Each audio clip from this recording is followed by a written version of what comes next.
And welcome to SVG-TV News for today, Thursday, April 7th, 2016. I'm FRASER with the details. Assistant Superintendent of Police Joel James is of the opinion that the fire which engulfed the already fire-beaten old Treasury building late last night into the wee hours of this morning was a result of a malicious act. Superintendent James told SVG-TV News that both the Kingstown and Arnesville Fire Brigade responded to the fire, which in his estimation was a massive one. He said with their quick response, they were able to prevent damage to the adjacent General Postal Corporation building. We were able to extinguish the fire. As we all know, we have competent firefighters in St. Vincent and the Grenadines. Yes, but from what we would have seen, someone would have maliciously set fire to this area where all the papers were. The post office is very close to this building, but the fire was unable to penetrate the window which was in the same area. Some of the smoke would have gone into the post office building. We managed to extinguish the fire as I indicated, so we contained the fire to the old Treasury building. ASP James pointed out that his department continues to utilize the media as well as several programs to sensitize the public on fire safety and is encouraging the public to keep a watchful eye for persons who may want to commit arson. We have ongoing programs, police on the beat programs from time to time. Members of the fire department will go to the radio stations and advise persons not to light fires, especially bushfires in the dry season. If someone wants to light fire, most of the times they will do so when no one is around, so whether be it bushfire or otherwise. We are appealing to the public to keep a watchful eye on these persons who are mischief makers, perpetrators of these wicked acts. We are asking the general public to keep a watchful eye and call us anytime you suspect anyone before they commit these heinous. Permanent Secretary of Health Louis Deshong expressed gratitude to the fire service who swiftly put out the fire and prevented serious damage to the nearby buildings, including the one which houses the Ministry of Health. And I want to thank the Commissioner of Police and his men for acting so swiftly and most appropriately, because they prevented any further damage or total damage to the ministerial building. The entire situation is unfortunate, and we trust and pray that it won't happen again. We always have to be on the alert. It's frightening, but I think everybody is responsible for his or her own security, and we just can't only think of the physical security that we have in place at the entrance to the Ministry of Health, Wellness and the Environment, but we have to also be on the alert. There are about 64 of us on the floor, including the Minister of Health, Wellness and the Environment, and we just have to be aware at all times.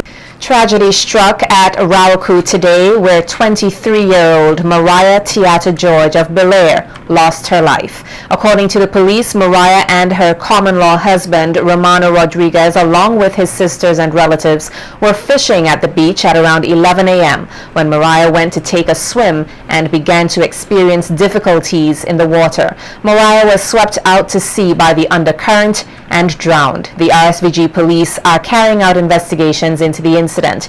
Area Representative Frederick Stephenson expressed sympathy to her family and friends on behalf of the government and appeals to the public to avoid swimming in the open seas of Rawaku and utilize the pond area for their safety.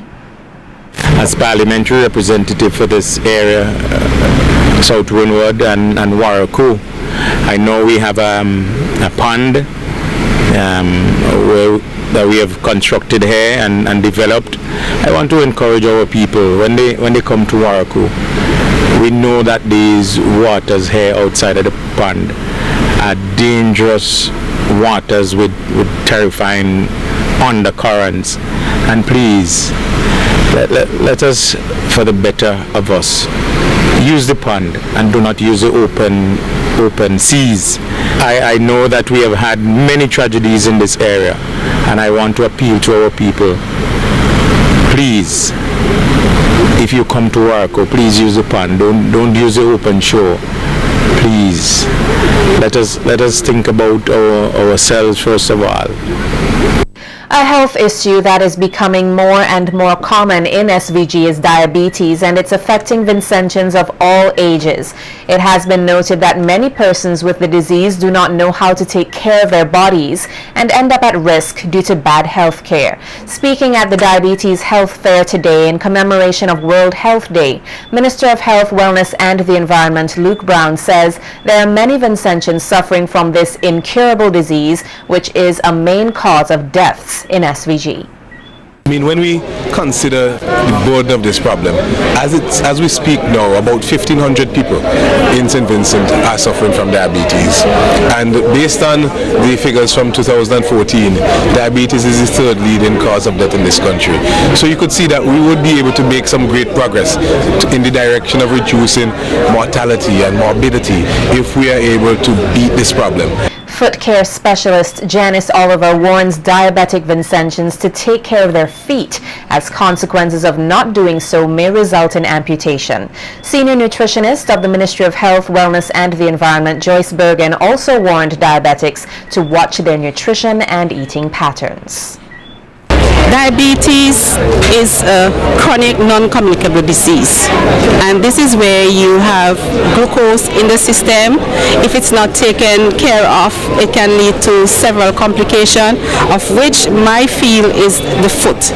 As we know that our feet takes us around and it helps the upper part of our body, and when our feet is being affected by diabetes, it puts us in a dependent stage where we now have to be depending on other persons to help us around. Some of us find ourselves locked away in wheelchair, and it's difficult for us to maneuver around in our homes. We may lose a limb, we may lose a leg, or we may lose a foot, and all because that we are not being more alert in examining our feet each day. Pay special attention to our feet. Examine between the web space. As a diabetic, you can really eat the same types of foods that you have been eating all the time.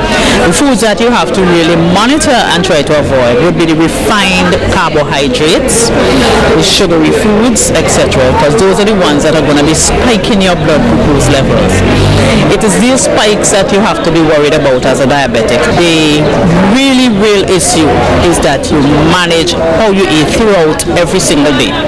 If you're a type 1 diabetic, you have to try as much as possible to eat on time every day at approximately the same time. We want to really reduce the amount of amputations in St. Vincent and the Grenadines. We know the team is to halt diabetes, and we want to make sure that Vincentians understand that being a diabetic doesn't mean that it's a death sentence and that you have to go home and go on any rigid diet or to cut out too many things. And so when you do the nutrition counseling, we find out, okay, this is the way you eat, this is the way we can help you, but it's all individualized. Comptroller of the Inland Revenue Department, Kelvin Pompey, is urging all persons who have yet to file their taxes to send in payments to avoid interest charges. Speaking to SVG-TV News recently, he said while these persons have missed the March 31st deadline, they can still make payments to the Inland Revenue Department. He pointed out that these penalties of 1.5 interest and $20 per month will eventually be costly. For persons who filing late, and it's one of the major reasons why the department continue on its outreach efforts, so that persons can be aware of what the penalties are for non-filing. For a return that is filed late, there is a penalty of $20 per month for each month the return is outstanding. But the greater, I think, penalty is that you have a 1.5 interest charge on outstanding taxes for every month or part of a month that is outstanding. And so especially where you have a large tax balance outstanding, the interest and penalty charges can basically build up very quickly. And that is why once more we're encouraging persons, even if you're not in a position to file the return ensure that you send in the necessary payments so that you can avoid interest charges. The Ministry of Education will tomorrow host the 2016 National Awards Ceremony to recognize and celebrate the outstanding achievements of a number of students. During the ceremony, students will be acknowledged for their performances in the 2015 primary and secondary exit exams. The top 10 performers assessed under the CPEA model last year will receive awards, as well as students who gained 11 or more CSEC subjects. The top performers in the various subject areas and the overall CSEC performer. FLO will also offer a special award to the most outstanding student after remediation. In addition to these individual awards, a few schools will be recognized: the school with the best CSEC results after remediation, the school with the most improved results, and the school with the best results overall. The National Awards Ceremony is one of the activities through which the Ministry of Education encourages scholastic achievement. Prime Minister Gonsalves will deliver the feature address at this year's ceremony. The event will take place at the Methodist Church Hall in Kingstown beginning at 1:30 p.m. Welcome back. Emphasizing that the agriculture and fisheries sector must not be scoffed at or looked down upon, Prime Minister Dr. Ralph Gonsalves in Parliament earlier this week pointed out that the agriculture sector contributed $128 million to the economy last year. The Finance Minister revealed that from January to September of 2015, the fishing industry raked in some $8 million. Significantly, especially dasheen, plantains, eddos, and sweet potatoes. Despite the droughts, floods, and the ongoing challenge of black sigatoka, and the virtual cessation of the market preferences in the United Kingdom, activity in the banana industry continues to improve. Preliminary estimates indicate an increase in banana production in the first half of last year, although banana exports remain in that first half relatively unchanged at about 1,969 tons. Our government values highly the contribution of the traffickers in the agricultural produce in the region. They encounter several challenges which will be addressed comprehensively.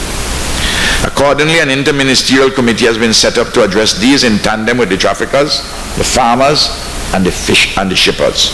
The Prime Minister said that there continues to be growth in the agriculture sector despite the challenges in the economy, climate change, and diseases. Dr. Gonsalves also noted that a ministerial committee has been established to ensure that issues among traffickers, shippers, and farmers are ironed out. In the fishing industry, Mr. Speaker, there was a growth for the period January to September 2015. Preliminary data for this period reveals an increase in fish landings to 1.4 million pounds at a value of $8.5 million compared to 1.23 million pounds valued at $7.3 million for the corresponding period in 2014.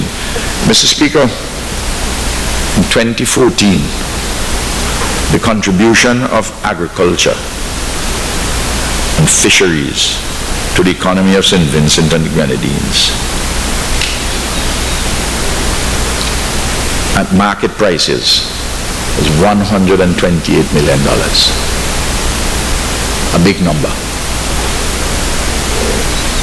I put that for persons who scoff at agriculture.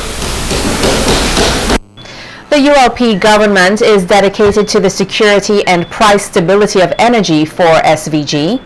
The assurance was given in Parliament this week by Minister of Economic Planning and Sustainable Development, Camilo Gonsalves, who says the country must transform itself from the dependence on a fossil fuel-based economy to more sustainable energy. Gonsalves also encouraged persons to invest in electric-powered vehicles for a cleaner environment.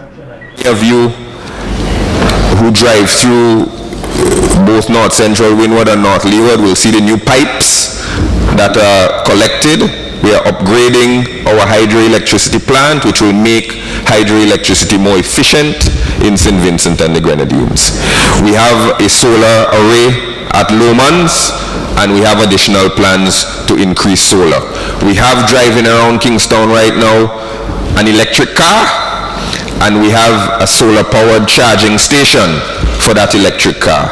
And I encourage the private sector to get on board with electric vehicles. There are other countries in the region that already have hundreds of electric vehicles on the road and hundreds of electric charging stations for people to charge up their vehicles. And that is the wave of the future, and we shouldn't be lagging in that regard. The Minister of Sustainable Development stated that critics who claim that the price of fuel today is much lower and the geothermal project is too costly must consider that the oil prices are unstable and cause other aspects of the economy to fluctuate. Because we don't know and we can't control the price of energy if it is based on burning diesel. We have to buy the diesel from somebody, and we have to pass on the cost of that diesel to whoever is buying it, whether it's a consumer or a business. When we have geothermal energy, our reliance on diesel will be significantly reduced. And we will be able to tell you, the consumer, with some degree of certainty, what your light bill will be in the future, because there will be consistency. And we will be able to attract businesses by telling the business or the investor, come to St. Vincent and the Grenadines, we produce our own energy.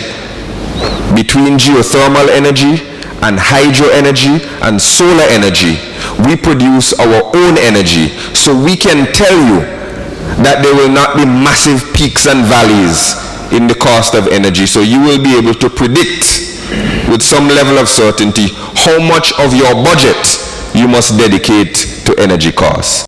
Making a correlation to the win of the West Indies cricket team in the recently concluded World 2020 tournament to the successful fourth term of the ruling Unity Labour Party, Government Senator Julian in Parliament this week described the party as, quote, an outstanding organisation, unquote. Extend congratulations to a very outstanding organisation in this country, the Unity Labour Party. On achieving its 15th year in office as government of St. Vincent and the Grenadines,